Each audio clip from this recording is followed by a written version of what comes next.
అమ్మ సోని అమ్మ ఆడపులి సోని అమ్మ నువ్వు బిగ్ బాస్కి వచ్చినావు అమ్మ, నువ్వు హగ్గులు ఇచ్చినావు అమ్మ, నువ్వు కిస్సులు ఇచ్చినావు అమ్మ, ఈరోజు వెళ్ళిపోతున్నావు అమ్మ. సోనియా హెల్మెట్ అయిపోయింది. అది fair elimination unfair elimination 100% fair elimination అన్న. ఫేర్ వాళ్ళు ఎంత ఫేర్ సోని వెళ్ళిపోవడం కూడా అంత ఫేర్ అన్న ఫీలింగ్ వచ్చిందన్న. ఒక్క పని చెప్తున్నా, అమ్మ సోని అమ్మ ఆడపులి సోని అమ్మ నువ్వు బిగ్ బాస్కి వచ్చినావు అమ్మ, నువ్వు హగ్గులు ఇచ్చినావు అమ్మ, నువ్వు కిస్సులు ఇచ్చినావు అమ్మ, ఈరోజు వెళ్ళిపోతున్నావు అమ్మ. నిజంగా తను బిగ్ బాస్కి వచ్చి ఏం చేస్తానా, గేమ్ ఆడింది లేదు, చేసింది లేదు, పోరాటం చేసింది లేదు, అసలు బిగ్ బాస్ తను కంటెంట్ ఇచ్చింది లేదు. బిగ్ బాస్కి వచ్చి ప్రతిసారి కూడా అంటే ఒక రాజమాత లాగా బల్లాదని పక్కన పెట్టుకున్నట్టు, ఒక బాహుబలి పక్కన పెట్టుకున్నట్టు, అంటే నిఖిల్ను పృథ్వీని తప్ప తను గేమ్ ఆడింది ఎక్కడ అనిపించలేదు అన్న ప్రజలకైతే. ప్రతి విషయంలో మాకు ఎందుకంటే ఒక్క విషయం తను మొన్న ఏమన్నది నామినేషన్లో మన ఆదిత్యం మాట్లాడేది, ఆదిత్యం గారు మీరు 4 వారాలు ఉండడానికి వచ్చారు, 4 వారాలు అయిపోయింది, ఇక బయటకు వెళ్ళిపోండి అన్నారు. సో ఆదిత్యం ఫ్యాన్ చాలా సీరియస్ తీసుకున్నారు, అందుకోసం తను బయటకు పంపిస్తున్నారు. నిజంగా చాలా తన ప్రతి పదాలు కూడా చాలా ఇర్రెస్పెక్ట్ అనిపించింది. తను ఉండాలని ఎవరు కూడా ఊరకలేదు.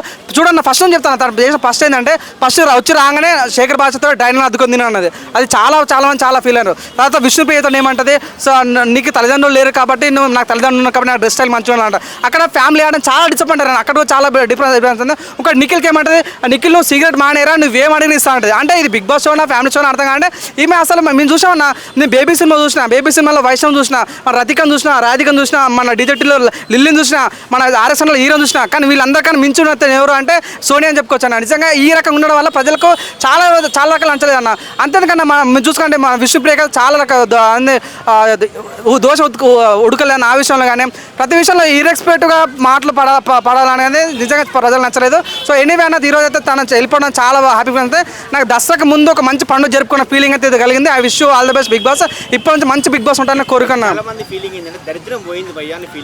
అవును, నిజంగా నాకు కూడా అనిపించింది, దరిద్రం పోయిందన్న ఫీలింగ్ అనిపించింది. తాను ఉన్న ప్రతి సెకండ్ కూడా బిగ్ బాస్లో ఎందుకు పెట్టారో అర్థం కాదన్న. అసలు తను ఎప్పుడు బ్యాక్ బుచ్చింగ్ చేసుకుంటా, వెనుకంటూ మాట్లాడుకుంటా, అసలు ఎవరికి కూడా సంబంధం లేకుండా ఒక ముగ్గురు ఎంటేసుకొని మీరు చూడండి, మొన్న క్లాస్ ఎలా వేసుకోవాలంటే అసలు సీత టీం అందరూ అవుతారు కానీ నిఖిల్ టీంకి ఎవరు, ఎందుకంటే సోనియా వల్లనే ఓట్లేదు. సో సోనియా ఉండడం వల్ల టీం మైనస్ అయింది. మొత్తం నిఖిల్ కూడా చాలా బ్యాడ్ అయిపోయింది. సో నిఖిల్ మంచి గేమ్ ఆడాలన్నా, నిఖిల్ టాప్ 5 కోవాలన్నా 100% సోనియా పోవాలి. కాబట్టి ఈరోజు ఓపెన్ చెప్తున్నా, నాకు వచ్చిన ఇన్ఫర్మేషన్ ఏంటంటే నిఖిల్ ఫ్యాన్స్ కూడా సోనియాకు ఓటు పడకుండా చేశారు. అంటే నిఖిల్ గేమ్ మంచిగా ఆడాలి, నిఖిల్ కప్పు కొట్టాలని నిఖిల్ ఫ్యాన్స్ కూడా ఓట్లు వేయలేదు. సో నిఖిల్ ఫ్యాన్స్ కూడా దీనిలో భాగం అయ్యారు అన్న ఇన్ఫర్మేషన్ నాకు ఉంది. సో నిజంగా సోనియా వెళ్ళిపోవడం చాలా హ్యాపీ ఫీల్ అవుతున్నాను నేను కూడా.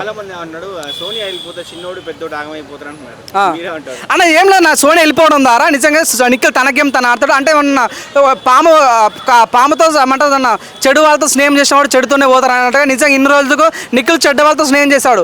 తను ఓడడం వల్ల తను మంచిగా మారి ఇప్పుడు నుంచి ముందుకు వెళ్తాన ఫీలింగ్ నాకు కలిగింది. ఇంకోటి అన్న ఉన్నాను కదా, పృథ్వీ కూడా నెక్స్ట్ వీక్ వెళ్ళిపోయే ఛాన్స్ ఉంది. కాబట్టి సో సోనియా వెళ్ళిపోయిన తర్వాత నెక్స్ట్ పృథ్వీ వెళ్ళిపోతాడు, తర్వాత నిఖిల్ కూడా టాప్ 5కి వెళ్ళాలని మనస్ఫూర్తి కోరుకుంటాను. నేను ఒక్క విషయం తన సోనియా నాకైతే డిఫరెంట్గా అసలు నచ్చలేదు. తనైతే లా చేసిందంట, నువ్వు లా చేసినవో ఏమో తెలియదు కానీ సో నేను మాట్లాడడం పద్ధతి ఇక్కడైనా బయటికి వచ్చి మారాలని కోరుకుంటున్నాను. ఒక ఆర్జీవీ సిస్టర్ లాగా నిన్ను అభినందించినా కానీ ఇక్కడ నుంచి అట్లా నాకు నచ్చలేదు. బిగ్ బాస్ వరకు చెప్తున్నా, తనైతే చాలా బ్యాడ్గా ఆడిందన్న బిగ్ బాస్లో.